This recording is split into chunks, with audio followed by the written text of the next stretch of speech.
Quinta serata ieri sera a Porto Empedocle del premio Vicata Andrea Camilleri, che ha visto l'esibizione del gruppo teatrale Caos di Porto Empedocle, protagonista della commedia Un marito per due figlie, La compagnia di casa, diretta da Renato Terranova, ha saputo tradurre in scena un'opera che ebbe la propria genesi proprio al cinema, interpretata da noti attori del grande schermo.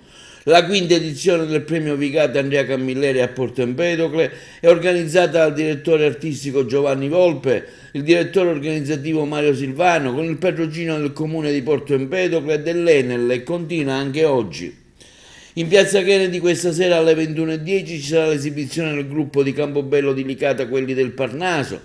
In Non tutti i ladri vengono per nuocere, una commedia allegra, esilarante, che certamente non deluderà gli amanti del genere. La disponibilità dei posti, come ricordano gli organizzatori, è di 199 poltroncine concesse dalla questura per motivi di sicurezza. Il folto pubblico presente in queste serate estive ha confermato il richiamo che suscita il teatro in provincia di Agrigento.